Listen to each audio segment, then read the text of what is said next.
Hey everybody, my name is Bo Sanders. I want to talk to you about the danger with deconstruction. I have good news and bad news. So the bad news is that if you undertake deconstruction, especially in matters of faith, the bad news is that neither you nor that which you are working on will ever be the same.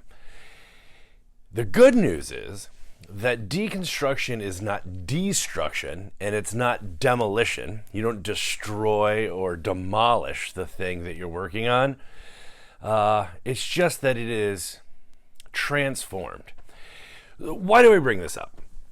So I've been noticing that amongst ex-evangelicals, post-evangelicals, even progressive evangelicals, that the term deconstruction has taken on sort of a new popularity. Now, the problem is that the watered down or diluted version that's being popularized of deconstruction is not as edgy or as powerful as the original.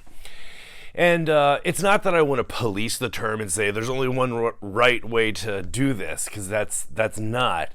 It's that deconstruction is actually really powerful and beautiful. It is love.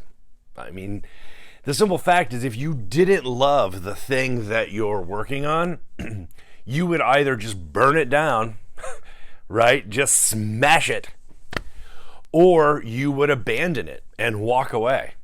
The fact that you are sticking around to lovingly pull it apart means that there's some love there and there's something beautiful and worthy of the examination. Now, the problem is that many people have started using the word deconstruction or the phrase in two ways that concern me. The first is when I hear people use the word deconstruction, but what they really mean is that for the first time they are asking some bigger questions or examining the inherited tradition. And I want to say that's great, but that may not be deconstruction. If you're asking bigger questions, that's wonderful. But then the second thing that concerns me is I'm seeing a lot of people pair deconstruction and reconstruction as if they are two motions on the same movement, that they are full moon and new moon, high tide, low tide, breathing in, breathing out. But reconstruction is not necessarily attached to deconstruction. So I want to be careful with that. So if you're asking bigger questions, that's great. And if you want to do reconstructive work or just constructive work, also great. I'm trying to privilege the original sense of deconstruction because there is something so powerful in it to expose the complexity, the instability, or the impossibility of a text or a thing, an idea, an institution, a tradition. And so, I often hear church leaders or seminary administration who are not big fans of deconstruction. And I always want to say, of course not. I mean, the very nature of being in that position of power means that you are at some level a preservationist or a conservationist. I mean, it's the nature of having a position within an institution.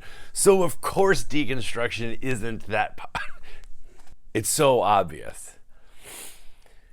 But for a person on a journey, especially in the age that we live in, where so much comes to us as pre-packaged, totalized. So I hope that you will take time to read the little post that I wrote this morning. If you have any questions, follow up with me. If I can help clarify anything, I would love to be helpful. But just wanted to put this out there and say that there is a danger with deconstruction, which is that both you and the item of examination are never the same. This is not renovation. This is not restoration. This is not even repurposing something and refurbishing it. you may never get the same, you won't get the same thing back. This is not tweaking to get back to an original intent or understanding. This is not fixing. It's not even reforming. So thank you for watching this little video. I hope that you will read the post, and I would love to continue this conversation.